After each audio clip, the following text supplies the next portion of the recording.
Hey there, Carl Dawkins coming at you with another DVD lore video, this time looking at Tome 12, Discordance. Starting off with the survivors, we have, or survivor, excuse me, we have Jonah Vasquez.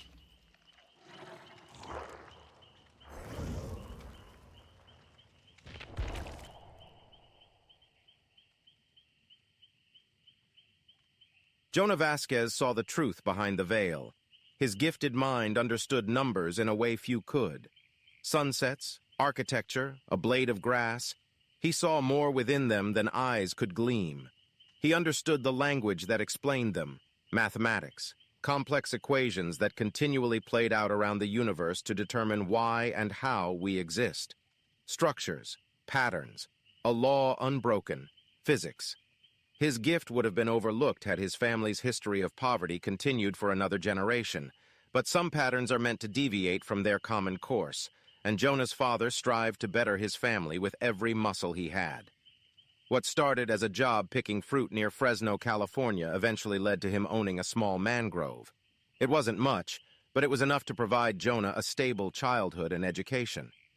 Though placed in advanced classes, there were few signs of Jonah's brilliance to his peers.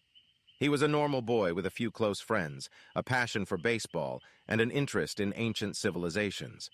However, when he was alone, his mind turned to numbers, and these, to Jonah, were the most fascinating of marvels.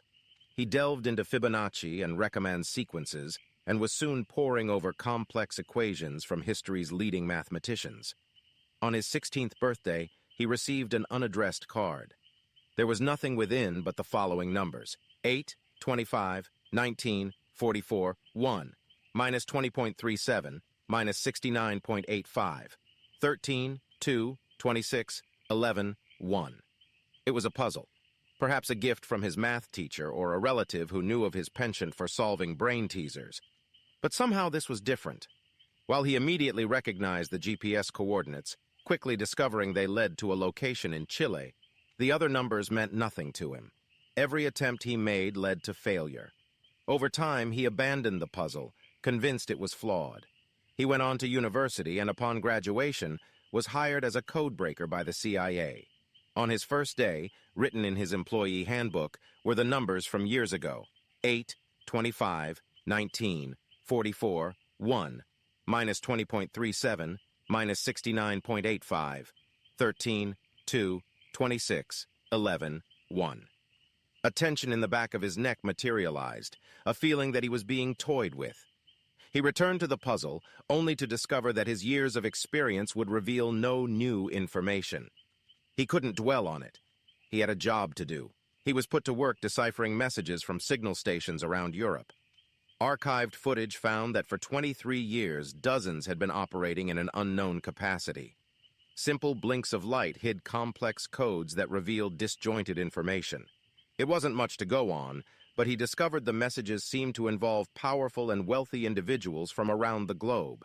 The project was abruptly shut down. All agents involved were transferred to other assignments. Jonah was moved to a covert task force in the newly formed democracy of Quintana, where he intercepted and decoded messages from bands of rebels. His work enabled the U.S. to target numerous rebel locations. Then the bombs dropped. It was discovered too late that the messages were decoys. Civilian casualties were staggering, the true numbers covered up by officials. Jonah blamed himself. He saw firsthand the damage done and the families torn apart. He took a leave of absence but remained in Quintana, surveying the damage. He had to do something.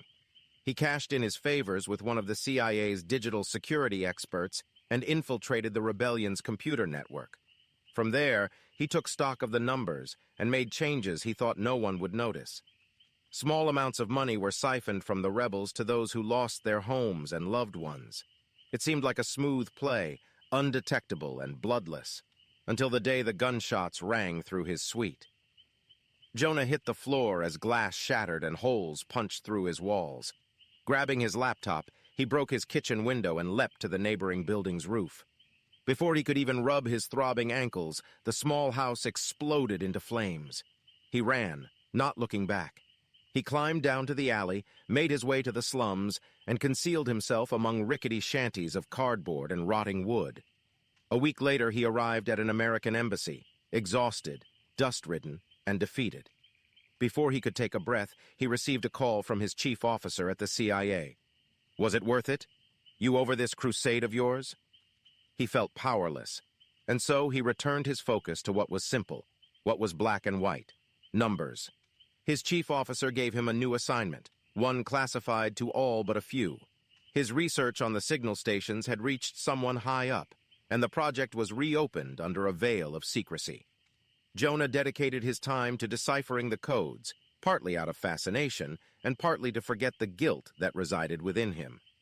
What started with signal stations led him to something even more baffling: horror podcasts. In the stories of campfire thrillers and slasher tales from around the world were carefully concealed codes, sometimes numbers, sometimes words. Each time, as if being a secret password or handshake, he found the following message: sacrifice is rebirth. Hidden in the code was information on a network of powerful people, all working towards what he didn't know. There was chatter of summonings and rebirths, sacrifices and hunts. Jonah assumed much of it was red herrings attempting to mislead.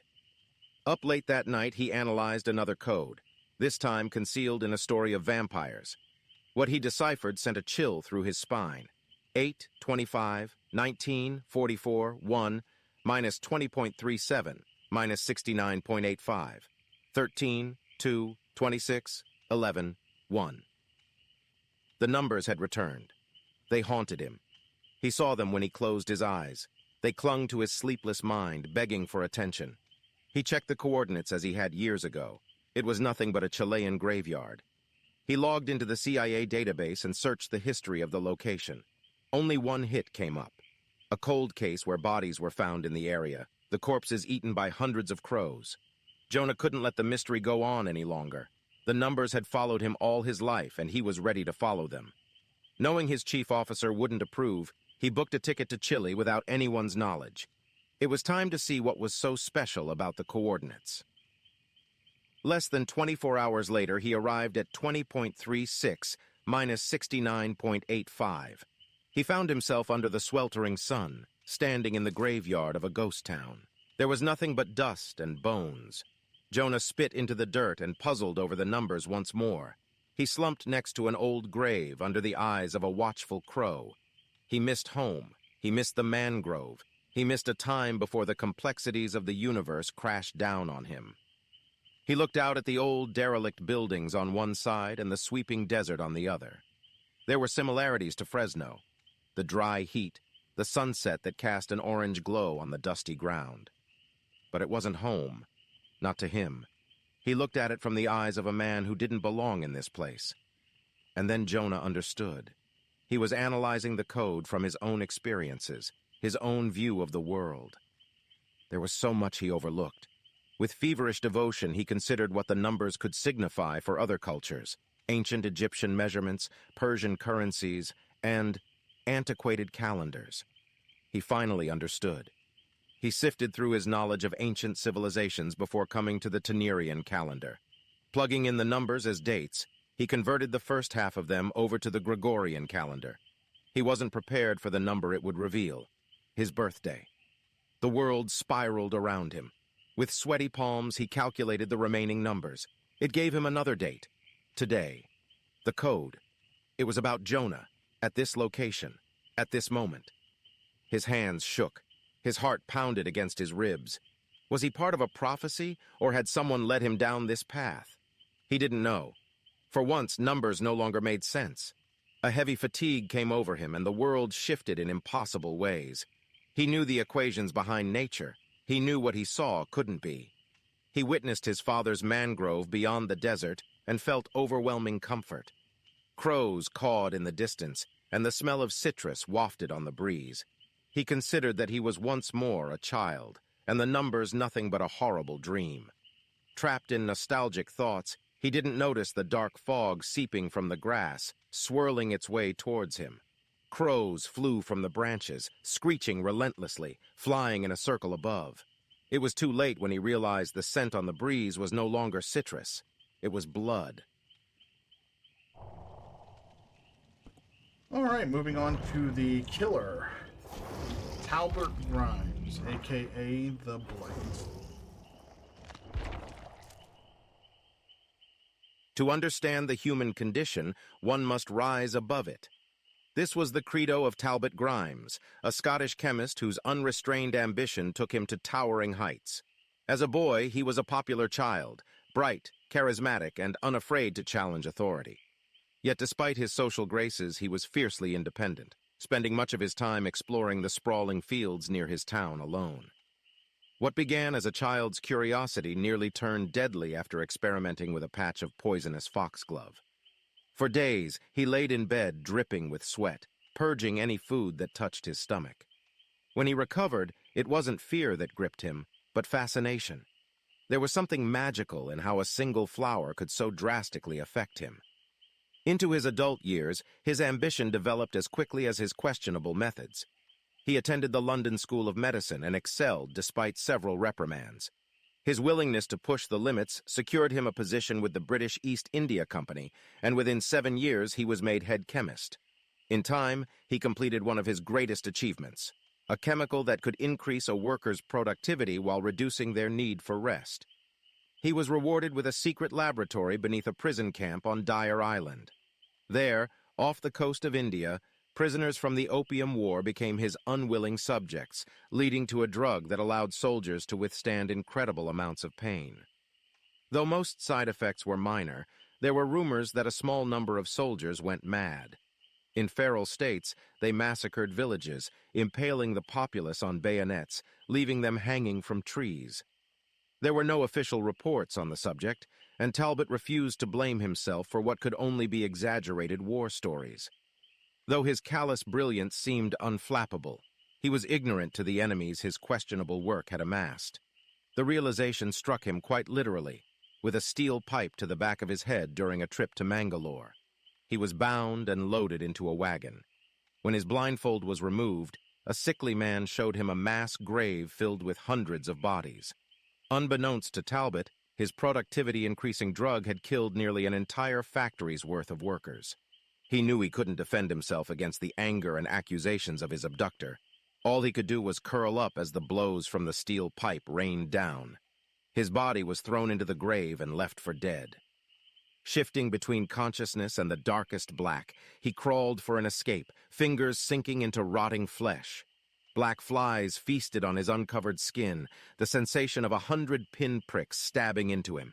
As he collapsed, he came face to face with a dead woman's dazzling hazel eyes. Too weak to pull away, he could do nothing but witness his life's work. Then, from the edge of death, he was brought back.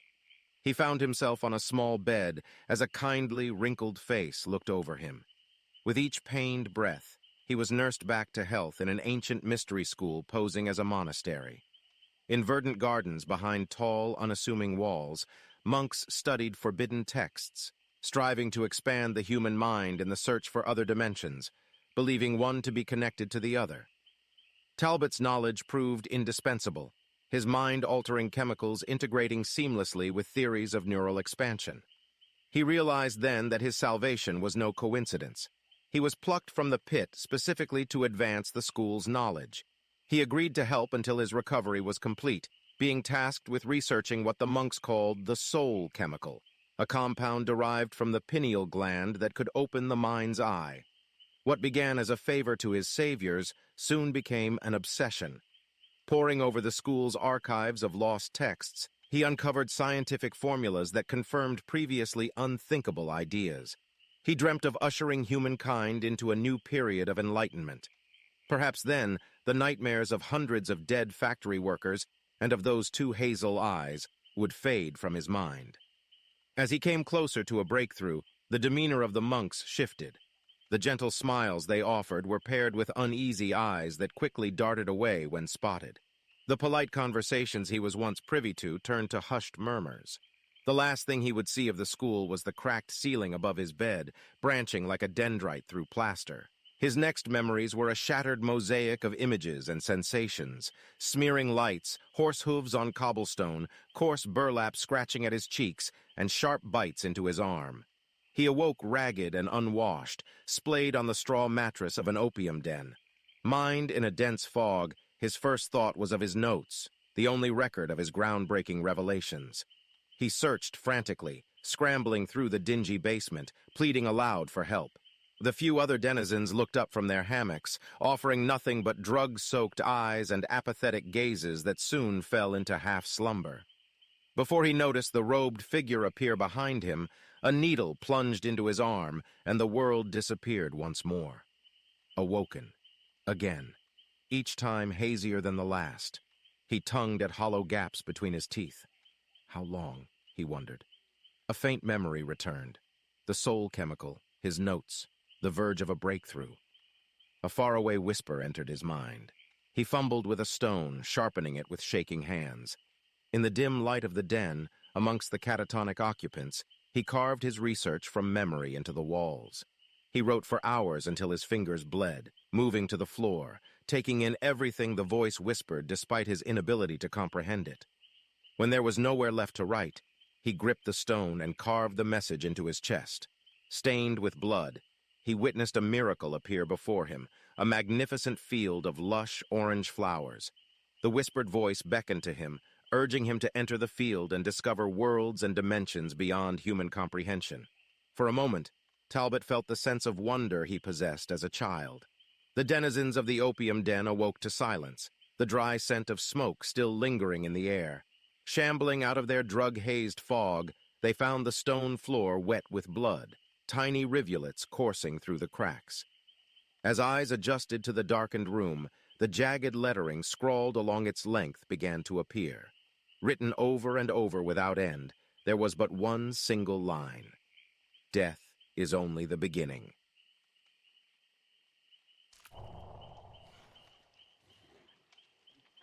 All right, now moving on to the tome entries. Starting off, we have the Human Quotient, Memories of Talbot Grimes, aka the Blight. Talbot opens his eyes in a daze, sitting in a wooden chair, slowly returning from a journey half remembered. He remembers the flowers and luminous colors, blue and purple, glowing and dripping with a strange nectar-like fluid. The strange blue and purple flowers from another world. He heaves a groggy sigh and isn't sure if he traveled at the speed of thought to defy time and experience a moment from the future, or if it was all some elaborate fantasy, put together by his imagination with an unremembered assortment of past memories. Either way, it felt real, and that, for the time being, was enough. Talbot glances at the poppy in his hand. Incredible how a single flower can take you on such a journey, through realms within, and possible realms without, through realms unknown. You're back, Mr. Grimes. Talbot turns with a start to face Junius, an investor in the company. He despised everything about this man, how he presented himself in his black suit and waxed mustache, how he looked at him, how he had to justify everything he wanted to do with him and his brethren in terms of profit. What are you doing here? We need your, how shall I say, expertise to help us collect samples in a remote location in northern Africa. I'm afraid I'm on another assignment, but I'm sure you're able to send in the other chemists. We have. And? They disappeared, along with several other expeditions we've sent in. Talbot turned away, taking in a basement filled with black smoke and the drowsy scent of opium, urine, sweat, and vomit. The den was lined with 2 rows of straw mattress beds, accompanied by little tables with nut oil lamps to heat up the opium before placing it into a pipe as long as a rifle. Men groan and grin with their eyes shut. One man stares at Talbot and laughs slowly and heavily with a pipe to his lips. Every time he pulls at the burning opium pellet, there is a hellish frying sound. Junius clears his throat. Understand, Mr. Grimes, there is no assignment more critical for the company than this one. And by critical, Talbot understands he means profitable. Junius hadn't been exactly right. There had been a chemist who had returned from the expedition, an old friend and rival from school, Tomas. Tomas had returned from his journey into the bleed, as Junius called it, without uttering a single word about anything he had seen or experienced. In fact, he hadn't uttered a single word since his return. And as Junius explains how he hopes an old friend would stimulate Tomas, he marches along the grimy London road, leading Talbot to Tomas's home. Within minutes, they approach the entrance of a modest dwelling, and Junius knocks hard. A doctor opens the door and greets them both, explaining how Tomas has gone to pieces and that no one can get anything out of him. The doctor then leads them to a small, dank room where Talbot's old school friend sits at the edge of a bed, rocking nervously. A candle on a nearby table illuminates him in the darkness. With slow steps, Talbot approaches Tomas. Horrified by the haggard face and the empty eyes staring up at him, he proceeds to sit on a stool beside him. "My dead old friend. I only heard a few days ago you were back from quite an assignment, as I've been made to understand." Tomas doesn't answer, but his eyes brim with sudden tears. "It's okay. You can tell me what happened." Tomas tries to speak, but only mumbles incoherently. After a moment, a tear slips down his pale cheek, and he manages to point a trembling finger at a cabinet. Talbot stands, brushes past Junius, and grabs a leather satchel. He opens it and pulls out a journal and shows it to Tomas. Tomas nods and struggles to speak, but his eyes suddenly widen, and instead of words, he releases a hellish scream that grows louder and louder with every breath.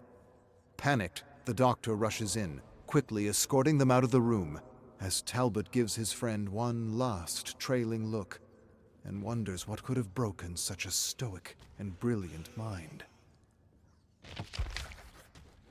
Talbot sits in a horse-drawn carriage reading the notebooks. Nothing but gibberish, and the disturbing thoughts of a chemist losing his mind. If he were to believe the notebooks, Tomas had lived an eternity in a world where people were constantly hunted like game by apparitions pulled out of dark folk tales. He had only disappeared a week, and yet there were hundreds of entries, perhaps thousands. It made little to no sense. Neither did Junius. He had misjudged the money man. He was a lot more compassionate than he had anticipated, and he seemed to express genuine sympathy for Tomas. Despite being obsessed with profit, he is really quite human. It dawns on Talbot that Junius might in fact be two people, and that the company does a strange thing to him, acting almost like a catalyst. He seems to be different when representing the company. It seems as though the company affords him something which allows him to be someone else entirely. Perhaps protection, perhaps anonymity, perhaps both. Talbot suspects the same may be said of him with his pursuits, but somehow he's sure that even with the protection and anonymity of the company, he manages to retain his compassion for others. And yet, he goes through his friend's notebooks less from a position of grief and more from a position of curiosity. He wonders if this objective disposition makes him less human, or perhaps more human. Any beast can react in anger or rage or grief. What sets us apart from animals is our intellect, our ability to stand above our emotions for the greater good. And yet, Talbot cannot help but entertain the thought that what sets humans apart from machines is our emotions. No, not emotions. Our empathy. Our ability to feel what others feel just by imagining what they might be going through, what they might be suffering. That is an ability above and beyond the simple mechanisms of the intellect. What an incredible power it is to be able to put ourselves in another person's shoes. It's why theater and poetry and stories can even exist. Without empathy, the human experience would have to be redefined as something else, something smaller, something closer to that of an insect. And yet, it's the empathy variable that seems to be the great obstacle to achieving true objectivity, to achieving truth. But what's the use of true objectivity if it means losing one's humanity? Talbot isn't sure how long he's been in this small dinghy up the river under a scorching white African sun with an escort of soldiers, company soldiers.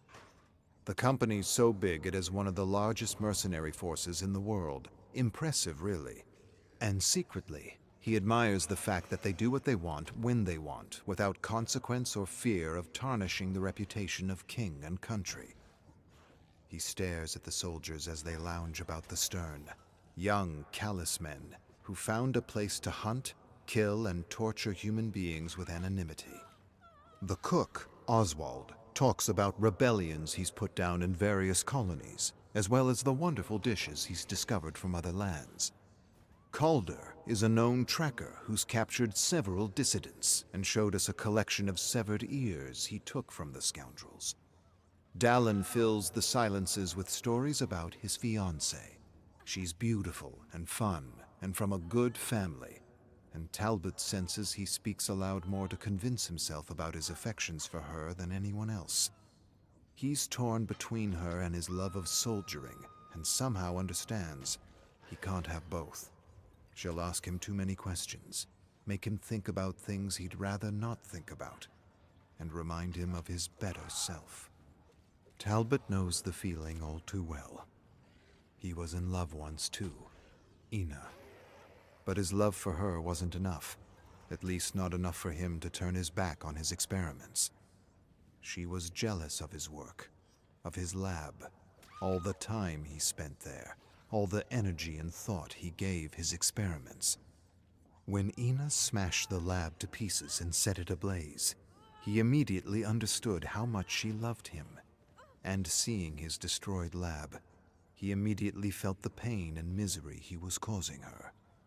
And he didn't want to experience those feelings anymore, or the guilt. Riding a camel under a blistering sun, Talbot wipes beads of sweat from his brow and follows Calder and the other soldiers to a sprawling camp of tents covered in sand. They quickly halt as a man in desert attire approaches them, introducing himself as Farley. Talbot dismounts, and they exchange pleasantries. Then Talbot follows Farley across the camp, past countless cooking fires surrounded by whispering company men, and into the largest tent. Farley turns to Talbot. I would like to say that all this is not, how should I put it, conventional. What I share with you must never be spoken of with anyone else. Talbot nods slightly. Farley walks over to the back of the tent and lifts a flap to reveal a huge mass of black fog in the distance. Strange purple and blue light emanates from within. What is that? What am I looking at? Farley stares at the mass of fog. We refer to it as the bleed. A theory put forward is that it could be another dimension, how should I say, spilling into our own. We have seen and noted these phenomena before, but never for this long, never enough to explore. We need you to enter, take notes, and collect samples of flora and fauna should you find any. Talbot peers intently at the barrier of fog. You believe this to be another dimension? We don't know what to think, and that is precisely why we sent for you, Mr. Grimes. You could have chosen more experienced chemists. There are several. We did. They never returned, and we are certainly concerned for their well-being. But if you could find a way to collect and bring back samples from this anomaly, their sacrifice would not have been in vain. Talbot furrows his brow. Farley sighs, closes the flap, and faces Talbot. We would even consider your proposal to improve, how should I say, the quality of your experiments. That is to say, we could certainly find a way to give you access to the test subjects you desire. The king would have our heads. My dear Mr. Grimes, we do not answer to the king.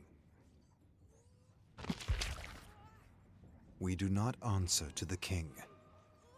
Talbot considers the implications of those words over and over again as he prepares his leather satchel with his notebook, tools, and vials. He then closes the satchel and wonders who in fact the company answers to if not the king. Junius had once told him the company was like a person and was given the same respect as a person, and yet the company didn't seem like a person. It seemed like something else, something different, something perhaps like a beast pretending to be a person.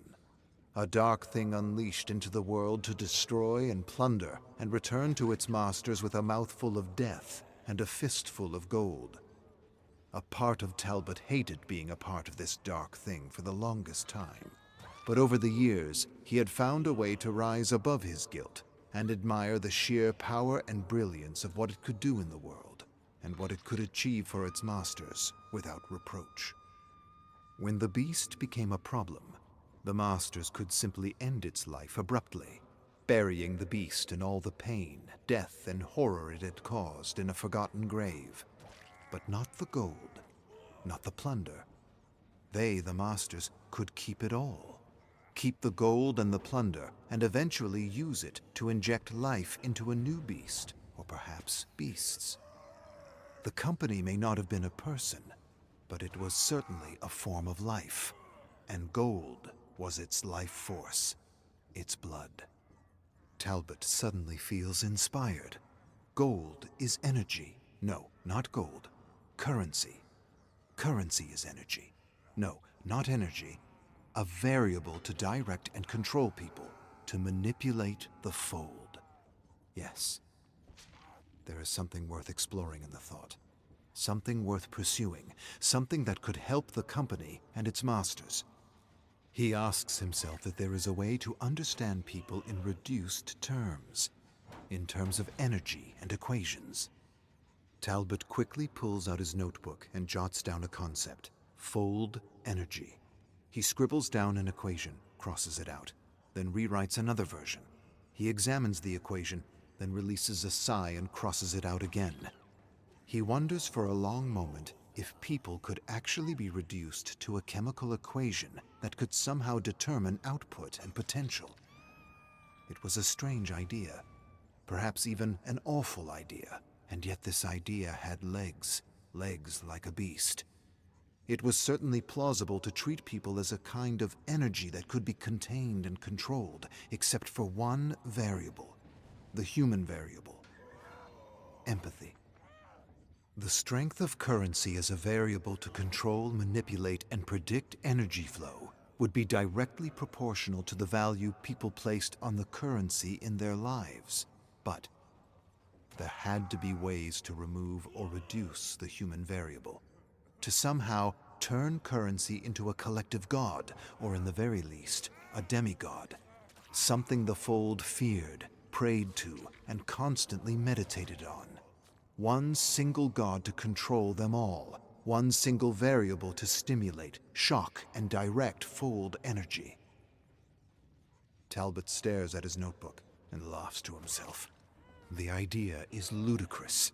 There are no legs. There's no present or future world where he or anyone else could experiment on eliminating the human variable. Such a thing not even the company could get away with. But if it could, it would be far more powerful and effective at controlling the Fold than any king or empire. Talbot scratches out his equations, realizing they are nothing more than highly imaginative scribbles masquerading as science. Even if the company were granted the ability to experiment on the Fold without limits, he could not imagine how this intangible human variable could be reduced, let alone removed from the equation.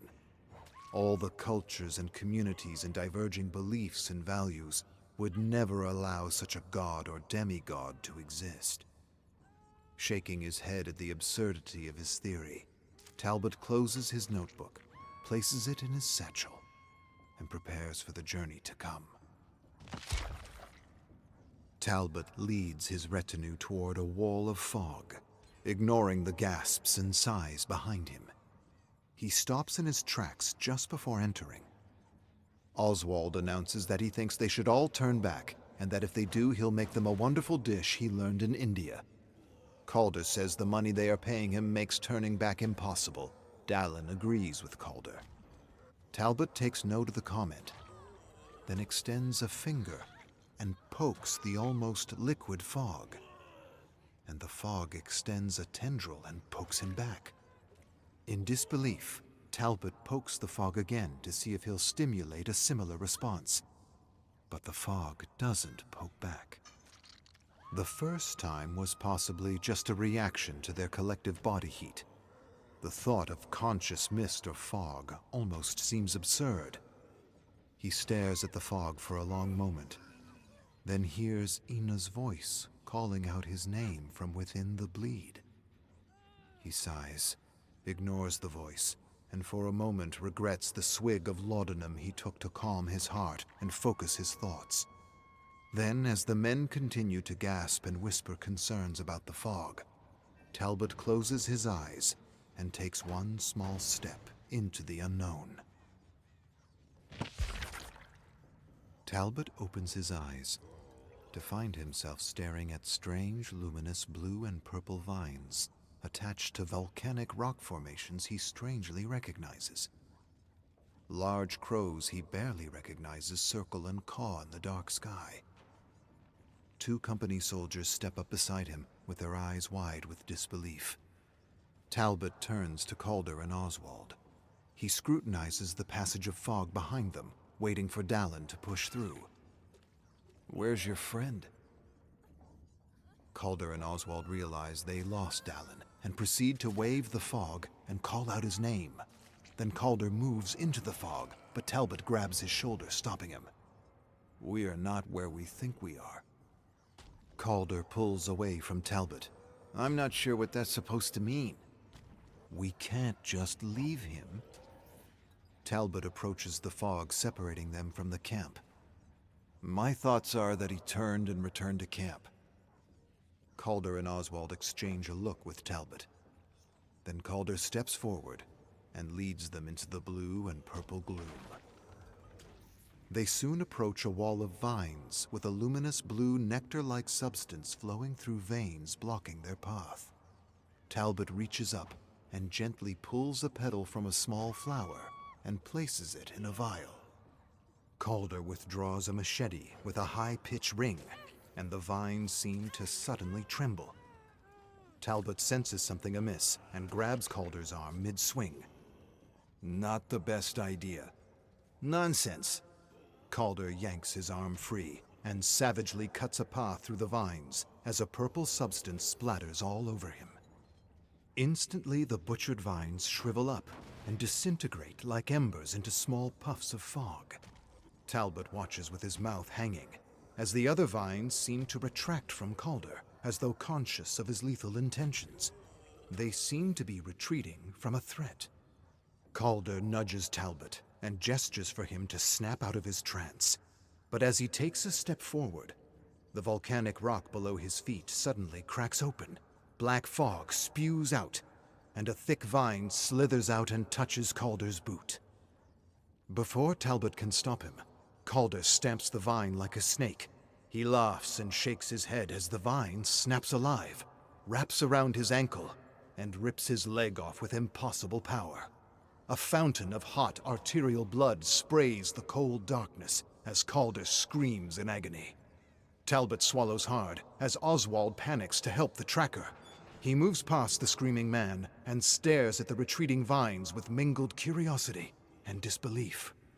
It might be that this other realm is very much conscious, a living realm, analyzing and testing them.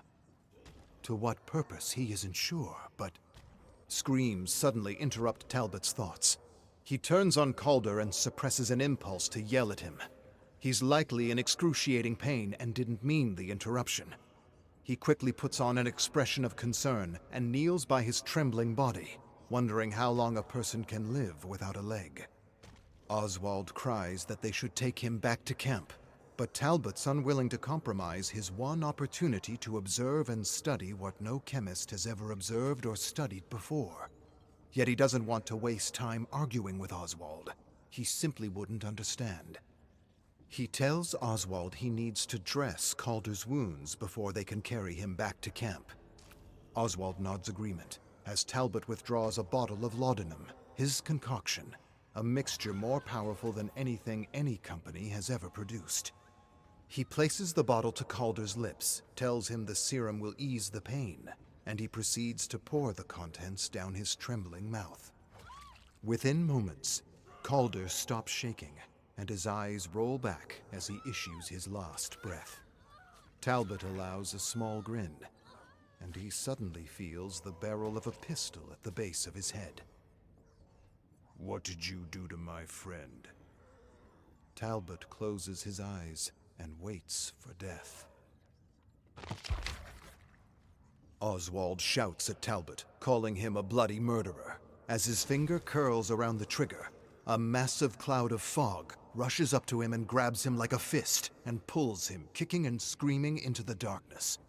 Talbot stands on shaking legs, staring at the scene incredulously. It was as though this realm was protecting him. It was as though it was keeping him alive for some unknown reason. He felt a sudden pang of guilt for Calder and Oswald, and then it was gone, and he began to follow the spiraling path of jagged rock illuminated by luminous vines and flowers. He followed it for a long while, when he heard her voice again. It couldn't be. Ina. He stopped, turned round and round, searching desperately. This time he was sure it wasn't the laudanum. It was this place. It wasn't protecting him. It was messing with him, playing with him like a cat does a mouse. He closes his eyes, covers his ears, and continues to follow the spiraling purple path. Luminous blue droplets drip from a canopy of blooming flowers. A petal falls, and he tracks its movement and catches it in midair. He examines the round shape, smooth texture, and places it in a vial. Then he grabs another vial and begins to catch droplets of this otherworldly fluid, wondering if, like the poppy, it could open doorways within the mind. A strangled gasp suddenly breaks the almost palpable silence. He searches the small twisted trees and shrubs, and soon finds Oswald with his back against a boulder, sucking in quick, shallow breaths, covering a wound in his stomach with his hand. He looks up at Talbot. "Quick, please. It's coming back for me." Talbot is torn between helping him and moving on. What's coming for you? What did this to you?" Talbot takes a shuddering breath and kneels beside Oswald, opening his satchel and searching for thread to stitch him up. "It's hunting us. The man-beast. Nothing hurts it. Nothing. I shot it, cut it, stabbed it, and it continued after me." "Save your strength." "I found the others. They're alive. This thing. It's making something with them." Talbot retrieves the thread and begins to stitch up the gash. He turns to the satchel, and his eyes take in the luminous blue fluid he collected from the vines and flowers. He's not sure what it does, and he knows it will be a while before he does.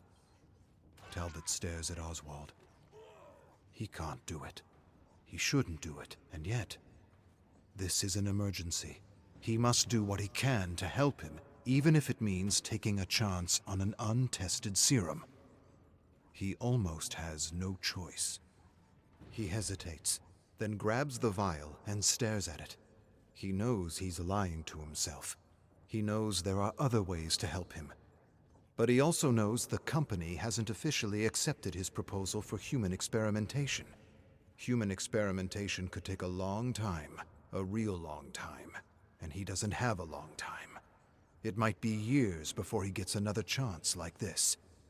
He could administer a drop, just a drop, and see what medicinal properties the nectar-like secretion may or may not have. The secretion is a gift from another world.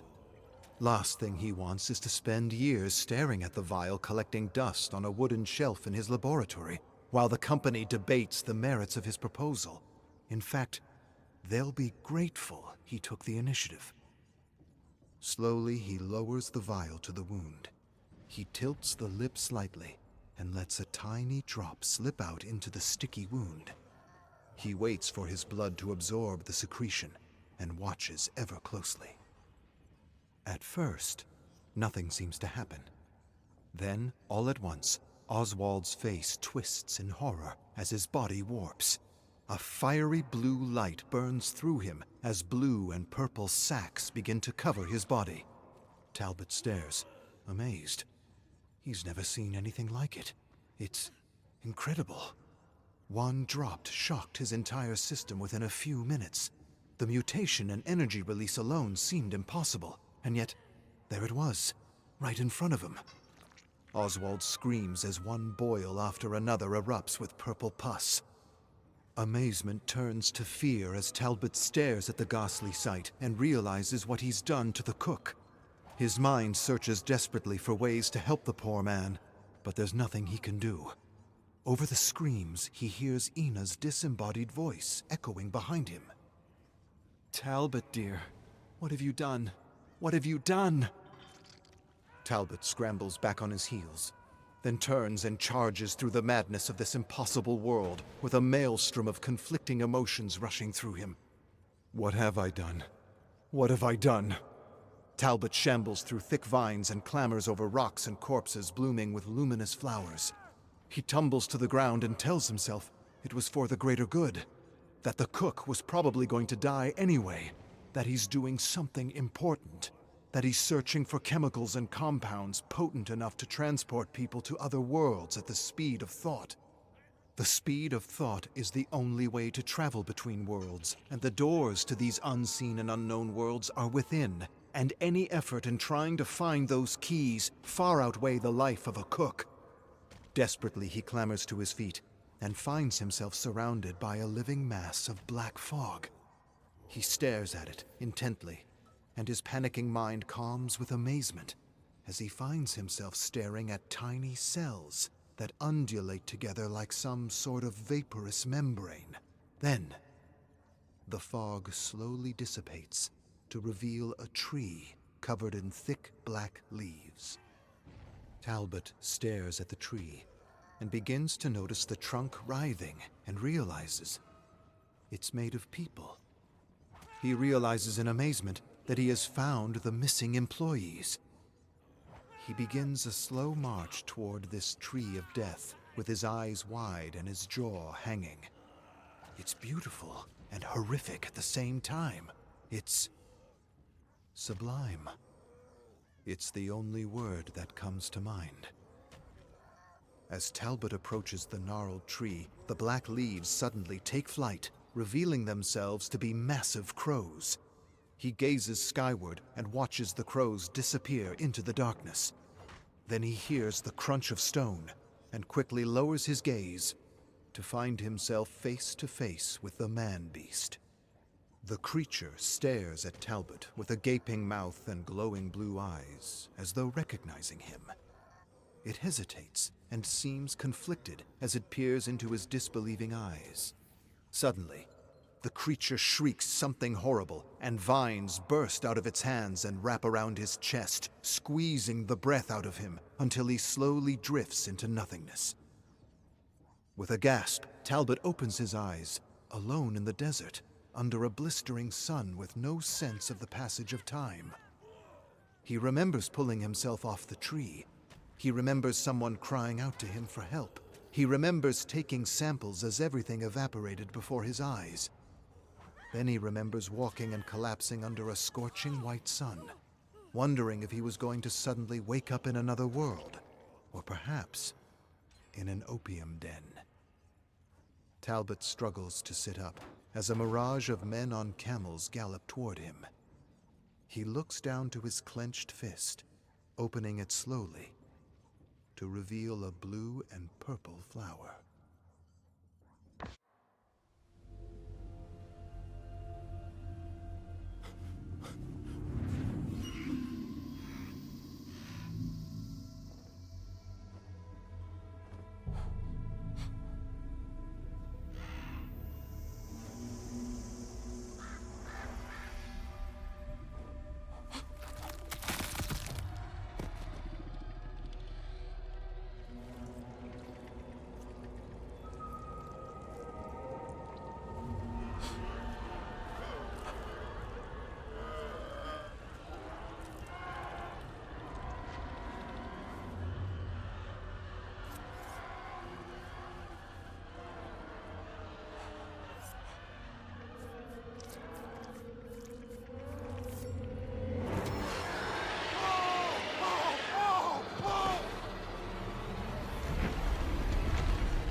Next up, we have Legacy of Deceit, Memories of Jonah Vasquez.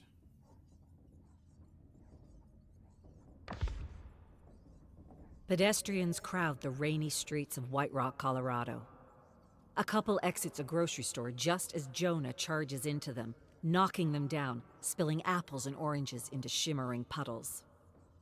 Streetlights illuminate Jonah as he shouts a quick apology and runs into the street. A horn blares, headlights flash. Jonah slides over the hood of a yellow sedan into the path of a cyclist, knocking her down. She clambers to her feet, shouting at him as bullets whip through the air. Glancing over his shoulder, Jonah hard charges through a souvenir shop, breaking mugs and plates, and bolts through the back exit and into an alley, slipping on wet pavement. He springs to his feet and sprints away. Clearing a fence, he leaps, tumbles down a concrete embankment, and quickly scrambles to hide behind a collection of garbage bins. As he catches his breath, two assailants in black trench coats rush by him, holding gleaming pistols with silencers. Jonah squints into the darkness after them. Realizing someone wasn't too happy, he decoded their seemingly random sounds broadcast from unknown locations. Spies, he imagines, sending names and coordinates through encrypted signals and pulses for reasons he still hasn't puzzled out. But his superiors pulled him off fast when he had managed to decrypt names of corporations and prominent billionaires. They pulled him off a bit too fast. And so he thought he'd investigate on his own. Not the best idea he'd ever had, but something in him had to know, had to understand why he was ordered to stay away from these cryptic messages that contain the names of people who would sometimes disappear. To him, this seemed somehow related to human trafficking. But Dean didn't fit the pattern. He wasn't like the others who had disappeared. He was loud and outspoken and blaming the government for everything that had happened to his students. He needed to find the high school teacher before these henchmen did. Screams reverberate from his cell phone as Jonah sits in his small, grimy motel room. He watches the fake footage created by a few teens in the area. The screen fills with teens running from an abandoned station as fog rolls after them with deadly hooks like talons trying to snatch them. He has no idea what he's looking at. Looks like the paintings he had once seen in the Fresno Museum with his mother when he was just a kid. Art would broaden his horizons, she had said. Not this art. This art scared the shit out of him. He never wanted to go to another museum again after that. Dean Barker was their teacher. His name was encrypted in the signals because he knows something. His students definitely told him something. Jonah closes the video and opens Dean's digital profile, hoping for a clue, any clue to find him. Satellite facial recognition pictures in Dean's digital profile shows Jonah that the teacher often visits a community of homeless men and women carving out a meager existence under a busy overpass. He disembarks his car, walks down, and weaves through the small campfires, searching the cold, solemn faces illuminated by flicking orange light. After some time, he sees a man covered in blankets staring at him intently. As Jonah approaches the man, he jolts to his feet and charges away.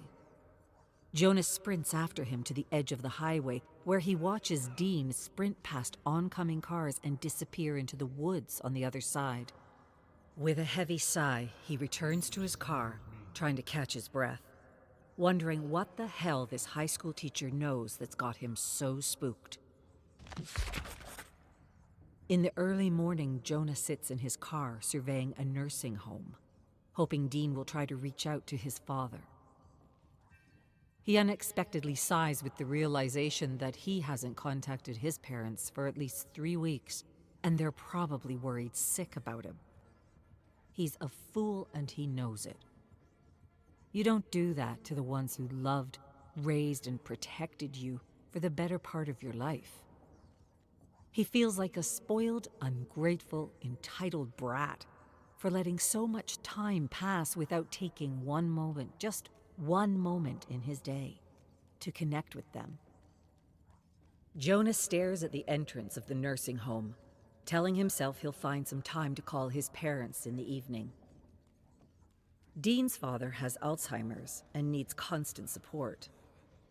He doesn't even want to begin to imagine a life where his parents forget him, or don't remember how proud they are that he's using everything they instilled within him to protect and serve their country and the free world. He never admitted to them that he sometimes felt inadequate for spending most of his time behind a desk, despite his superiors telling him he was the right hand of very critical operations. The only problem is he has no idea what the left hand is doing with his work, and often Jonah feels like he's only being presented with a half-truth. It's why he's here. It's why he's running his own investigation with his savings. His perfectly reasonable questions about the corporations he deciphered from the signals touched a nerve, a major nerve. It was a reaction even his chief officer hadn't seen before, and he was officially ordered off the assignment. And so, being a good right hand, he officially moved on to a new assignment. Unofficially, though, he had questions he needed answered. As the sun slips below the horizon, Jonah spots a man leaving the nursing home through the side exit. Jonah disembarks and follows the man to the back of the home, where he loses him. Again. He curses under his breath and feels like he has to brush up on his field work. He needs to spend a little more time running investigations than sitting behind a desk, crunching numbers, searching for patterns, and talking baseball. With a sigh, he strides back to his car, tries to open the door, then realizes it's locked. He activates the remote in his pocket, opens the door, hops in, and starts the car. For a moment, he leans against the steering wheel as he stares at the entrance of the nursing home, frustrated with himself. He prepares to shift gears into reverse when the passenger door suddenly thrusts open and he finds himself staring at the barrel of a gun. Frustration turns to embarrassment as a hooded man jumps into the passenger seat and closes the door. Jonah raises his hands. Dean stares at him for a long moment, then lowers the gun. "Why are you following me? I said I'd come to you when it was safe." Jonah lowers his hands. He has no idea what Dean's talking about, but he clearly thinks he's someone he's not. He shrugs. "You need to be more careful. If I spotted you this easily, they'll spot you too. These people after me are highly trained, ex-military. They're pros. You don't see them coming before they put a bullet in your head." Jonah saw them coming when he was searching Dean's apartment. "How do you know I'm not one of them?" Dean swallows hard. "I'd be dead by now. You still want to talk to me? It's not too late to back away from the rabbit hole." "I do." "Drive. I'll tell you where to go." Dean refers to Jonah as Max, thinking he works with an independent organization investigating a series of missing persons. He directs him to a dirt road, which he follows to an old, decrepit wooden bridge. Jonah brakes to a stop by the woods and turns to Dean, who stares blankly at the bridge in the moonlight. Dean sighs. "My father and I used to fish in the river under that bridge. We had some good times." "What do you know about me, Mac?" Jonah turns his gaze from him. "You were a high school teacher. You quit last year after the junkyard tragedy." "That was no tragedy. I knew those kids. They didn't bad trip and kill each other. They did a lot of stupid things, but they didn't do that." Jonah nods attentively. "At first, I thought spooks set them up. But then I realized it was much bigger than that. Aren't you going to take notes? Jonah taps his temple with a finger. I'll remember. Right. Well, Johnny and the others picked up signals from the old abandoned station in the mountains. Weird frequencies and vibrations. And they went up to see what was going on. And when they reached the station, they filmed a bunch of maniacs in robes conducting some ancient ritual while impaling some drugged man who had no idea what was going on. Jonah raises his eyebrows skeptically. That was fake footage, a prank to go viral. Dean shakes his head solemnly. I wish it were. They'd still be alive if it were. Mockingbirds embedded in the media told 10 lies to hide one truth. Then they discredited and eliminated the source. Dean was referring to an old initiative which had been shut down years before Jonah was born. Jonah sighed skeptically and would have normally dismissed this man as a conspiracy junkie, except for the fact that his name was important enough to encrypt in a series of signals. Before they were eliminated, they went up to the station again and got more footage before those bastards destroyed the bridge to get up there. I released some of that footage, and they responded. 10 lies to hide one truth. And somehow I must have left a digital trail. Dean shakes his head and stares blankly out of the windshield. The rabbit hole goes deep on this one. Real deep. Our institutions have been compromised by a few idiots trying to bring a very dark thing into our world. Jonah nods thoughtfully, just as a bullet punches into the rear of the car. Without hesitation, Dean vaults out into the high grass and charges through the woods. Jonah jumps out after him. Jonah moves stealthily through the shadows with his gun at the ready. He counted 2 assailants pursuing them, and he figures they're the same 2 who confronted him at Dean's apartment. Seems like a lot of heat for a conspiracy junkie peddling fake footage of ancient cults and deadly rituals. Quickly, he ducks in the underbrush and listens to steady footfalls growing louder and louder.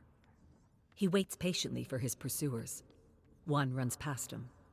He lunges and knocks him unconscious with the butt of his revolver. He then slinks in the shadows and waits for the other. An instant later, he sees him rushing toward him. Just as he passes, he thrusts out his arm and clotheslines him. Then he quickly follows through with a pounding fist in the head. Straightening up, he calls out for Dean, and activating the light on his phone, proceeds to search for him. Jonah pulls up to the junkyard, hoping Dean has the same instinct. He disembarks, climbs over a chain-link fence, and surveys the area. Doesn't make sense. Something doesn't add up. His instinct tells him there are other possibilities. He takes a moment to clear his mind. Then he visualizes the teens arguing about what they should do next, and where they should hide the evidence they've collected on this ancient cult. Johnny grabs an envelope and disappears amongst the piled cars. Jonah peers at the cars and wonders if there's something hidden in the yard. Something the police may have overlooked. He figures he's got some time to kill before Dean shows up, if someone didn't get to him already. 10 lies to hide one truth. It's certainly possible. And it certainly sounds like something the agency would have done in its formative years, when mandates were hazy and departments were run by psychopaths like Stomper and Carter. All those secret departments and experiments that had destroyed so many lives had been officially shut down. But unofficially, he could not say for certain. Unofficially, the programs could have moved to other branches of the government, or they could have been rebranded within the manifold compartments of the agency. He couldn't know, not for certain.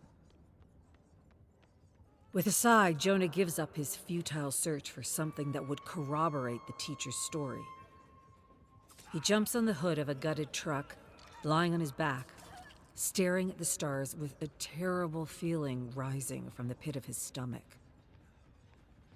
He's never going to see the teacher again. Nor will anyone else. The teacher's gone. He'd never know the truth unless he bought some equipment and climbed up to the station to see for himself. Part of him wants to go home and just forget this whole ordeal.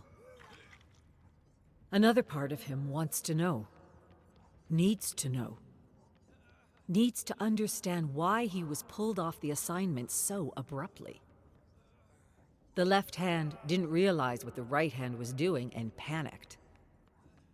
That panic had caused a strange feeling inside of him. That very same feeling was there again. As when buried rumors of the agency creating and funding rebels to destabilize regions and sell weapons to governments began to resurface. The mere thought makes him want to quit and join his father on the farm. But he's never quit a thing in his life. And he can't help but see how perfectly positioned he is to weed the garden from within. Perhaps even kill a few snakes while he's at it. Seems to him quitting would only allow the weeds to grow and the snakes to reign. He couldn't allow that. And he certainly couldn't turn his back on his country, even if it meant living a double life. It's what he was doing anyway. The more he thought about it, the more he realized he was in for the climb of his life. Perhaps even the fight of his life.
Last but not least, we have the House of Arkham, logs, stories, and notes. Journal of a Moving Picture. The Trapper. Listened to a few memories of a deranged miner named Evan on the phonograph. In a nearby pile of discarded stories, I even found comic books inspired by the very same memories. It seems to me that these comics were created by artists and authors in other worlds who somehow dreamed of this maniac and his crimes. True in one world, fiction in another, and I suppose vice versa. Makes me wonder if someone in another world is dreaming and writing about us. 12 to midnight. The Crows. The farmhouse sat at the end of a long, serpentine dirt road in the middle of nowhere. The derelict house at the end of the road had a roof that sagged and a warped, wide-covered deck with bird feeders that hadn't been filled in years. The vast cornfields surrounding the farmhouse were wild and rumpled. A chime, dangling from a nearby gnarled tree, rang softly in the warm, humid wind as Max Holt, sitting on a hill at a distance, used binoculars to examine the barns, the rusting tractors, and an old, collapsing outhouse. Just beyond the farm, he noticed a cemetery with gravestones etched black against the dusk. He sighed, lowered the binoculars, and wiped beads of sweat off his brow. "So why exactly am I in Texas?" he asked, adjusting a small device in his ear. "What's so special about this abandoned farm?" "It's not abandoned. We decoded a name 2 days ago and tracked him here." Hattie's voice emerged through the tiny black communication device in his ear. "What do we know about the mark?" Tom Smith, born Nevada, worked as a creative manager in the 60s and 70s in South America for several multinational corporations. No citations, no tickets, no fines. Always paid his taxes on time. Perfect record. Sounds like a cover. Good observation. His real name is Louis Rand, born in Oakland. Film degree from UCLA. Recruited by the government for a special department. Louis ended up in charge of manufacturing rebellion, meaning he produced fictional radio broadcasts in several countries reporting on the victories of rebels that never existed. Why go through all that trouble? People don't act if they've lost hope. What year are we talking about? 1950s. Louis created fictional rebel groups to revolt against a government that was trying to do some good for its people. Each broadcast reported a growing rebellion marching on the Capitol to depose of the president. Usual fare: lies, terror, propaganda, fabrications designed to make the rebels seem unbeatable so no one would dare oppose them. The agency created a boogeyman that never existed, and they used that boogeyman to overthrow an elected president trying to do some good for his country. "Right," Max said, "and heard they're working on a sequel to the original War of the Worlds. Looking forward to that myself. Heard it's an epic Five Eyes co-production with no expenses spared." He chuckled as he scanned the vast empty fields behind the farm. "Should I be looking out for mutilated cows or scorched geometric shapes in cornfields?" "Not funny, Max. These operations corrupted, destabilized, and destroyed entire countries. And Louis has information the Veil wants. You need to get to him before they do."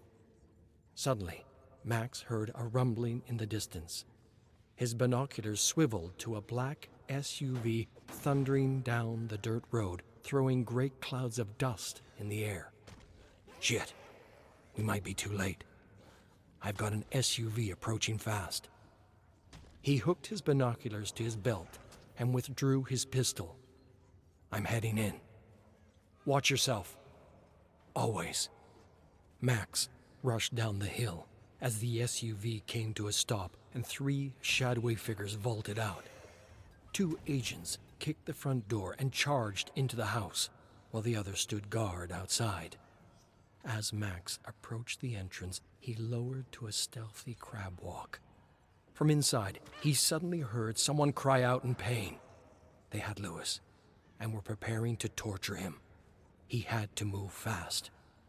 With a great sense of urgency, Max inched closer to the guard, concealing himself in the shadows. Then, all at once, he sprung up behind him, took him in a chokehold, and squeezed until his torso shook and his legs sagged. Carefully, Max lowered the unconscious agent to the ground as Louis released another scream. They had begun to interrogate him. He didn't have much time. Max followed the edge of the house to an open window and climbed inside the cluttered home, and nearly slipped on a counter covered in grime and dead flies. Stacks of dirty dishes covered the kitchen table. Piles of magazines and books rose from the floor to the ceiling. On the walls were black and white surveillance photos of artists painting murals and protesting various dictators that had been selected and sponsored by the agency. Max picked his way into the hallway, moving slowly toward the sound of hard knuckles hitting swollen flesh, accompanied by the occasional groan. He froze suddenly when everything stopped and one of the agents spoke. "Where are the letters? Where are the crows? Who else knows about them?" Lewis didn't answer. The punches and groans continued, and so did Max. He inched slowly toward the living room, picking his way around the stacks of boxes and crates, stopping with each step to listen. "Where are the letters?" Lewis coughed and struggled with every word. "I don't know what you're talking about. I'm just an old man who hoards a lot of useless junk from around the world." Max reached the living room and peeked through the open doorway. One agent prepared a small bottle of orange serum and held it up to Lewis. "I'll ask my questions again. Disappoint me, you get a drop of grime. Disappoint me again, and we move to a spoonful. Another time, and it's the bottle. If we're mistaken, and you're just an old man who likes to hoard junk from around the world, then you have no idea what grime will do to you." The agent tilted the bottle and let a drop form on the rim and asked, "Where are the letters? Where are the crows? Who else knows about them?" Lewis shook his head. "You're dealing with forces you couldn't possibly understand." The agent smiled and let a drop of grime fall into Lewis's busted mouth. Lewis struggled to keep his mouth closed, but the drop dissolved into his cuts and swollen lips. "I'm told a drop of grime unlocks a doorway to hell," the agent said.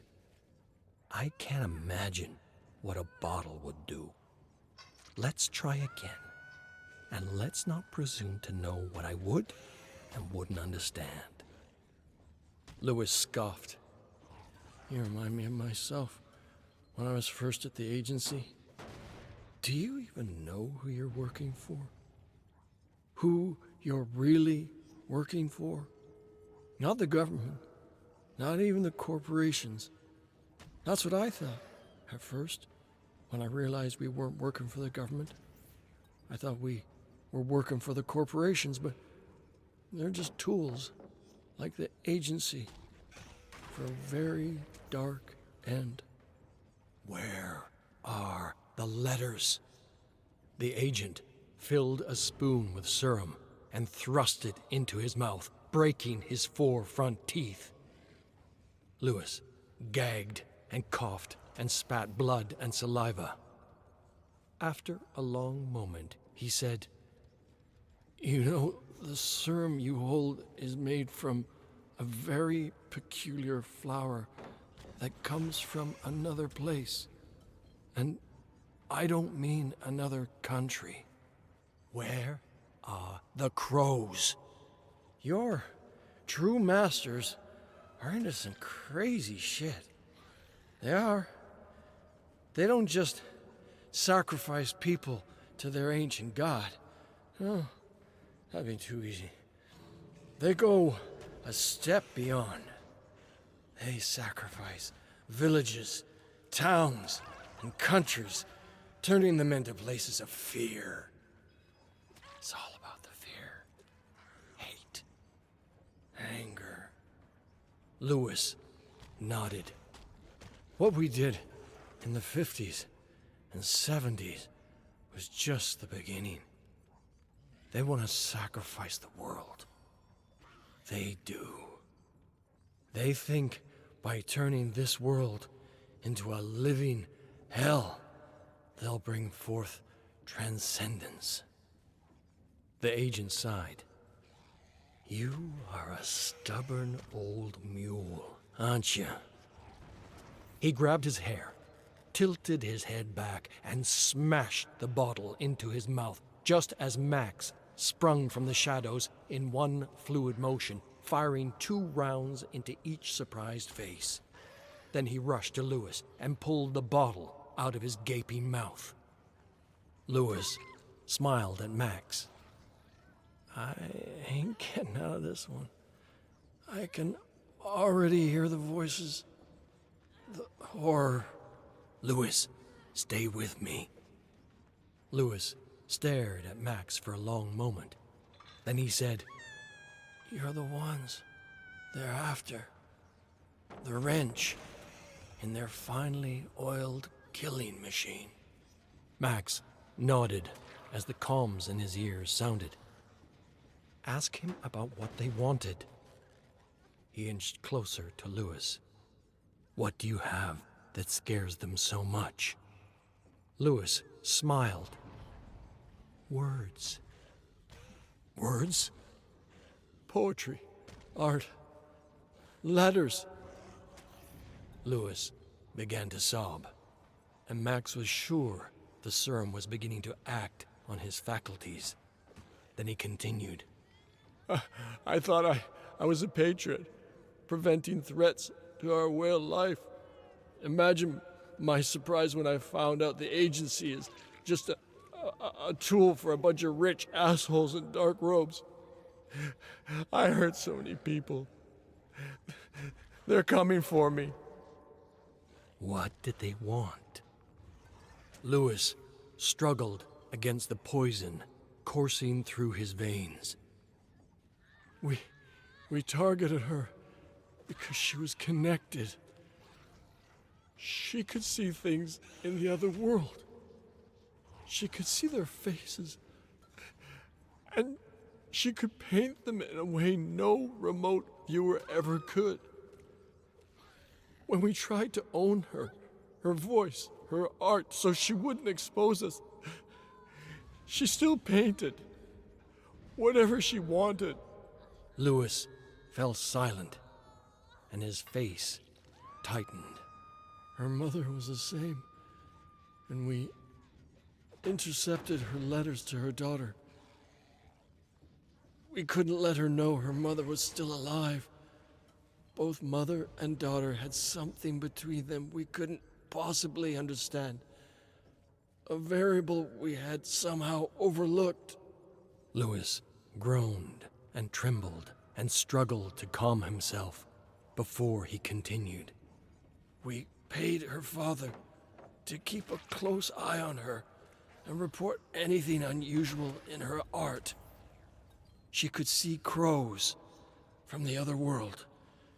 She told her father they were following her, protecting her, and he thought she was crazy. Lewis began to breathe heavily. It was all there, in her collection. The crows, a blueprint of how they planned to sacrifice the entire world to their ancient god.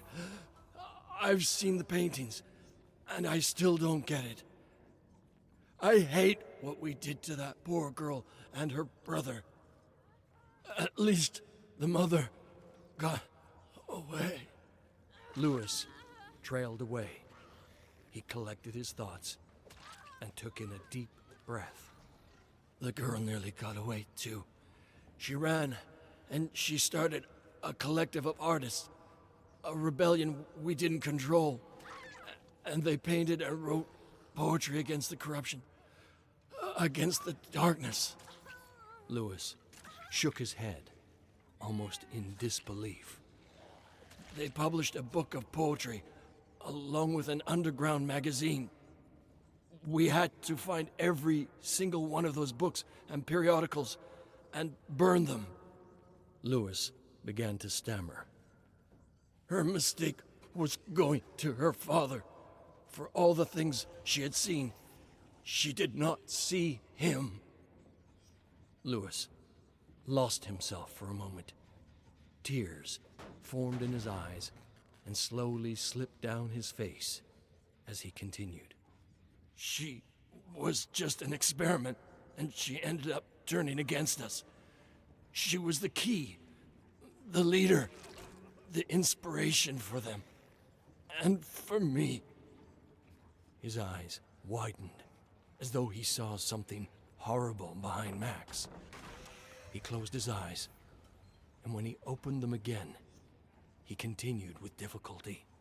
What we did to them, I will never forgive myself for. Do you have the letters? They're coming for me. I can hear them. Do you have the paintings? Lewis started, then nodded as he struggled for every breath. Max realized he didn't have much time.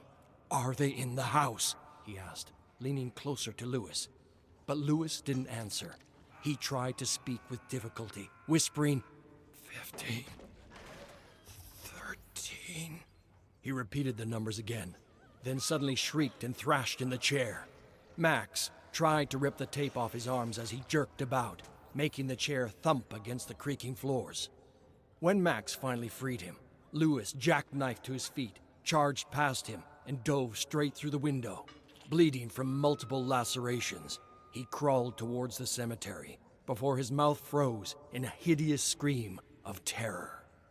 Outside, in the growing darkness, Max knelt beside Lewis, checking for a pulse, but didn't find any.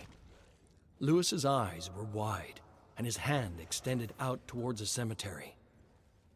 Nothing you could have done for him. Hattie's voice sounded in his ears. Max stared at the dead man's hands, then the cemetery, where he saw gravestones in the moonlight. 15, 13. It could be a safety deposit box, Hattie observed. Max nodded. Yeah, it could be. He narrowed his eyes on the cemetery. The trail of blood Lewis left in the ground was like an arrow pointing to a gravestone. Hold on, I got a hunch. Max stood and proceeded toward the cemetery. You need to be careful. There could be more agents on their way. Government agents I can handle. It's the other shit I'm worried about. Max found a burial plot marked 1513 in the small cemetery, and using a shovel he had found in a barn, he dug deep into the ground until he hit a coffin. He jumped down into the hole and brushed the dirt off the lid with his blistered hands. Then he heaved the rotten lid open to find a thick lining of black plastic. As he ripped the plastic apart, the scent of wet earth, paint, and burnt wood hit him like a slap in the face. But within moments, he found himself staring at sketches, books, envelopes, statuettes, and paintings from different times and origins. Jackpot, he said, and activated his cell phone camera to send a live stream to Hattie, who was sitting safely in the back of a cramped bookstore in New York City. Mora, Hattie said, as she observed the paintings, we've sensed she was marked like the others, but could never prove it. She was clearly connected. Her voice trailed away pensively as he held the cell phone above a painting of a medieval lord surrounded by stacks of bodies in a crumbling castle. Looks like another artist, also seen into the other realm. Max scanned the paintings, then moved on to a copy of a book titled Poets Against the Darkness. From within the book, he pulled out an envelope with WSFM written on it. What does WSFM stand for? Weird Science and Freaking Magic Department. Max chuckled. What? True story. You're starting to lag. Max looked up, and to his horror, he noticed a thick, unnatural fog creeping over the open grave. Shit, he said with dawning realization. I think I'm in a bleed. I think that's why Lewis hid the artifacts here. But Hattie didn't respond. A high-pitched whine sounded in Max's ear as he instantly pulled off the earpiece. As he thrust his comms into his pocket, he saw crows circling above, and he felt his entire body suddenly prickle with needles. His body was reacting to another vibration as he shifted in and out of another dimension. As he tried to gather himself, he heard a twig snap above. He looked up to see a tall woman made of darkness standing by the grave. Max quickly hid inside the coffin, pulling the wooden lid over. He stared through a crack in the wood at the dark apparition looming above him. It stared down at the coffin with cold, black eyes and black blood-like ink dripping down from its fingers. A crow flew down into the grave, landing on the coffin, pecking nervously at the lid, giving away his position. Max closed his eyes and waited to be dragged away to this other world. But the crow disappeared, and the apparition drifted away from the grave. Max quietly slipped out of the coffin and climbed out of the grave, ascending into a world of fog.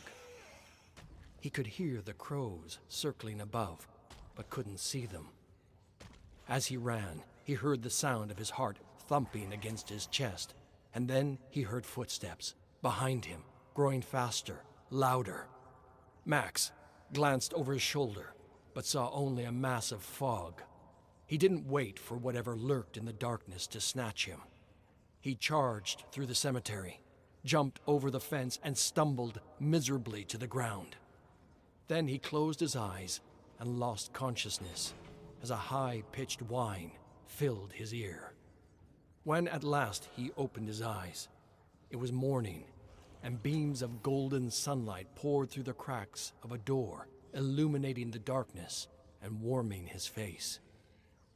He had no recollection of what had transpired, only vague flashbacks of dragging himself over the ground while unnatural and incomprehensible things moved around him. He remembered the crows, the woman with the black eyes, and the shrieks and screams that rent the night. He remembered seeing the outhouse and crawling through a layer of fog. He remembered opening the creaking red door and hiding inside. Everything else was a blur. Covered in dirt and filth, he stepped out into the harsh white sunlight. He grabbed his phone and called Hattie. A moment later, her face appeared on the small screen. "Thought we lost you there."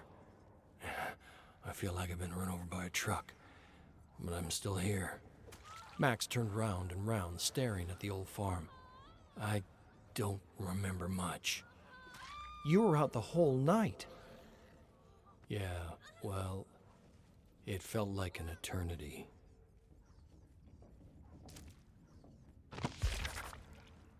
Chamber of Blood.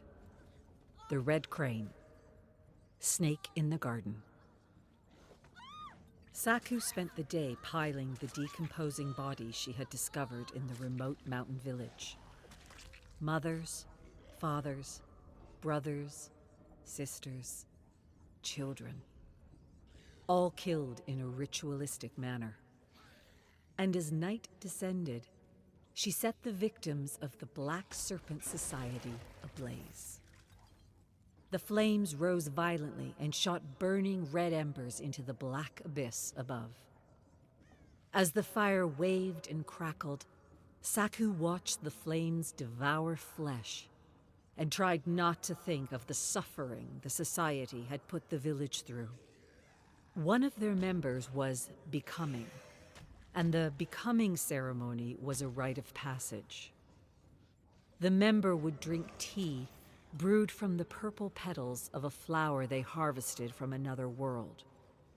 And this tea either killed them or brought them a nightmare from this other world that they would have to recreate in this one.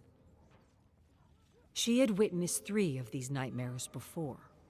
Horrifying monuments made out of villagers who had been hunted down like game and tortured and restructured into a human offering.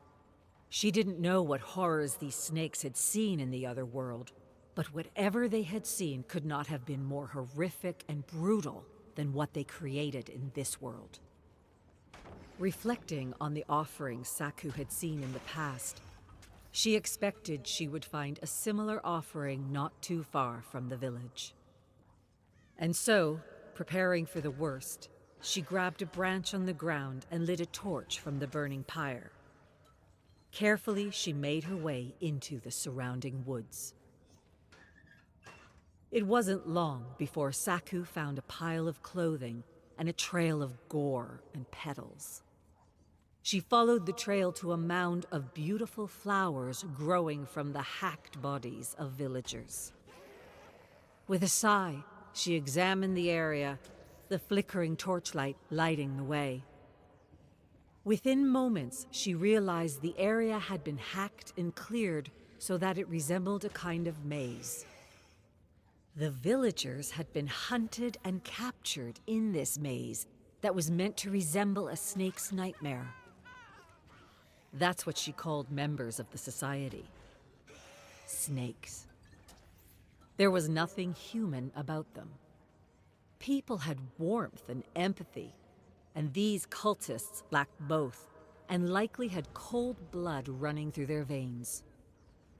And Saku knew the creator of this maze and offering might still be around, embedded in its offering to the Black Serpent, symbolically shedding its human skin. Saku turned back to the offering and held her breath as she searched the ghastly faces of the dead for signs of life. As she searched for the snake in this garden of death, she suddenly heard the crackle of undergrowth behind her.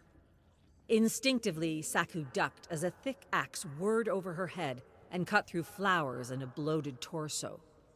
Stepping back, she dropped the torch and turned to face a snake in a demon mask shrieking at her. The snake withdrew the axe and attacked wildly. With short, quick steps, Saku evaded savage blows. Then she withdrew her gleaming sword, and in one fluid motion, she decapitated the snake and watched the headless torso stagger left and right, as a fountain of warm blood sprayed the ground and trees. The torso collapsed and became one with the offering as the head rolled away and finally stopped at the base of a tree. Saku walked over to the head, picked it up, and removed the mask to reveal a young woman with wide, unblinking eyes. Feeling sad for this woman who had been charmed, groomed, and corrupted by the society, she carried the head to the offering where she placed it next to the torso. Gently, Saku picked up the flickering torch from the ground and set the offering on fire. The burning stack of bodies reflected bright orange in her eyes as she remembered her clan and wondered if she would ever stop the society from corrupting and destroying her beloved country.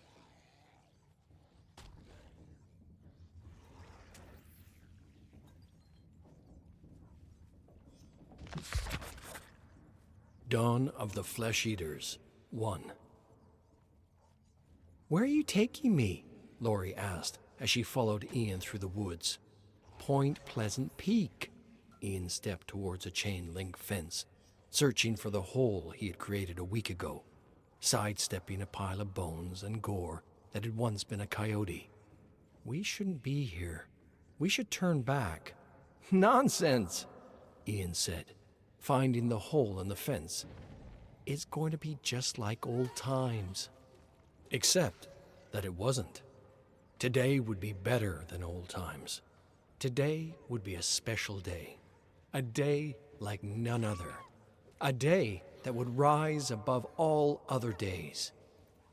Ian had been planning the hike to their special place for a little over a year, and nothing would get in his way. Not the fence, not the law, not even the creepy Genetic Research Institute that had bought up all the land. You know, they closed the trail for a reason. They closed the trail because some corrupt mayor sold public land to a corporation. Should have never happened in the first place. Ian yanked at the edge of the hole in the fence. "Let's get to the peak and snap some pictures." Laurie smiled at him, then crouched and pushed her way through the hole, saying, "What's the worst thing that can happen?"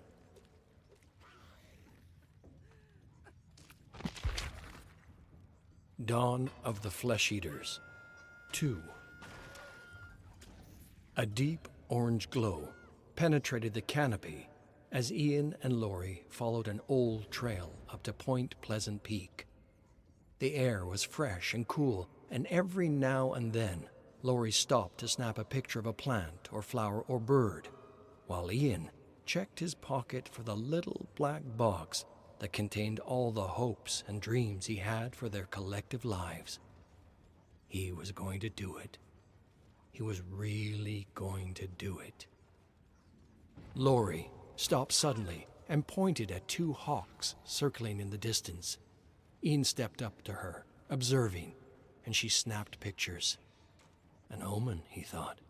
A beautiful, majestic couple working together in complete harmony. They circled together in the amber sky, one clockwise, the other counterclockwise.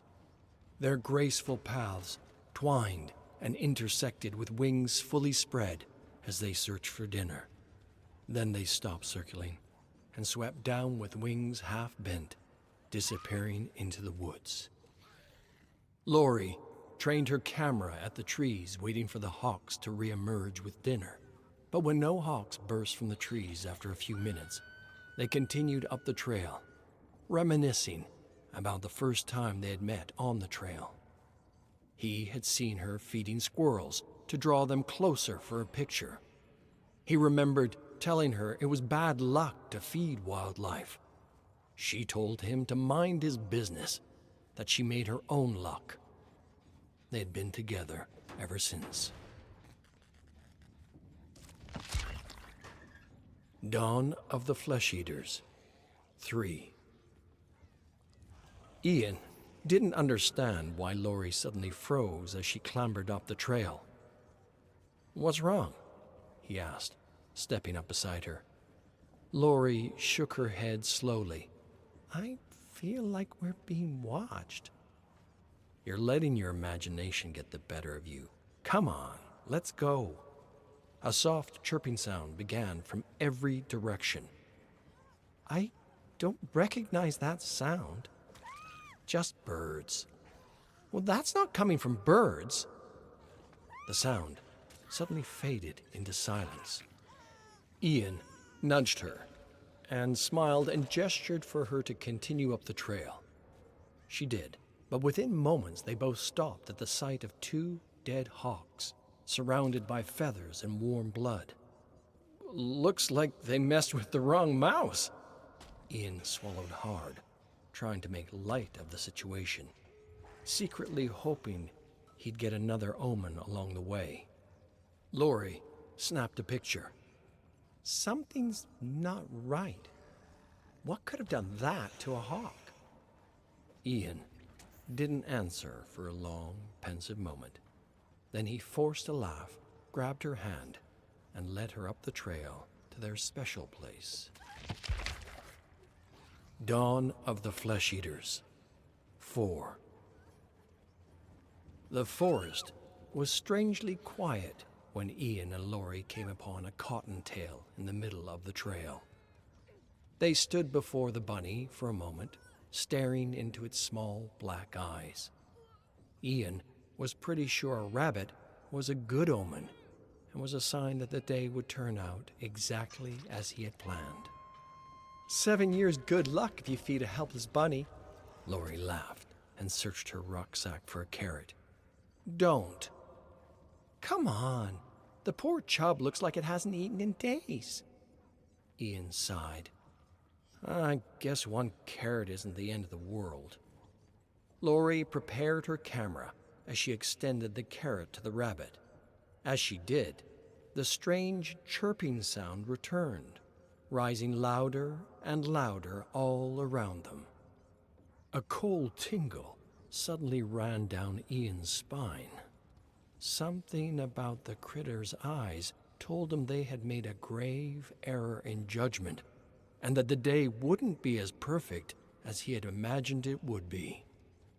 Lori inched back from the seemingly helpless rabbit, then stumbled on her haunches as it suddenly roared with a mouth filled with needle-like teeth. The roar was a call, and soon hundreds of flesh-eating rabbits sprang out of the shadows and surrounded them. Ian didn't process much after that. He fell back and hit his head on a boulder as millions of needles punctured his skin and ripped away flesh, muscle, and bone. He heard Lori scream, and for a moment he wished he hadn't been such a damn romantic. Then black fog filled his vision as he yelled out a question, and his stubborn hand fumbled in his pocket and pulled out a small black box. Year 7, day 207, morning. Since we've arrived at the tower, James has spent most of his time going through the stories and journals left by the previous occupants. He keeps a journal of his own and is determined to write a movie about our collective experience. The other day, I looked over his shoulder to see what he was writing in his notebook. To my surprise, he had transcribed an entire conversation between the parks. I cleared my throat to secure his attention. He turned around, startled, staring at me with what I could only describe as a homicidal glare. It was as though I had interrupted the writing of the Declaration of Independence. I questioned the etiquette and morality of eavesdropping. He questioned the etiquette and morality of reading over his shoulder. He then added that anything and everything is fair game for a writer. Year 7, day 207, afternoon. I went up to my favorite spot on the roof of the tower, where I listened to memories recorded on vinyl records by one of the previous occupants, whose disappearance still remains a mystery. The air smelt of ammonia and wet leaves. The fog tossed and heaved and rolled endlessly towards the horizon, as laughter and arguments rose from the 9th floor. Donald, the carpenter, and a few others built a mini-putt out of all the things from other worlds for our amusement and entertainment.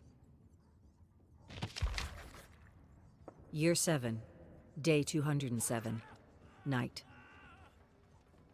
Life here is an unrelenting struggle against alienation, anxiety, depression, and boredom.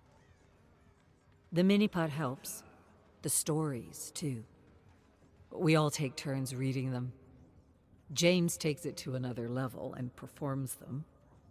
Before he was a writer, he was an actor who had worked on several radio serials and advertisements. With all these distractions, it's nice to forget the horrors of this world and the hard fight to maintain our sanity.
Jeez, what an ending.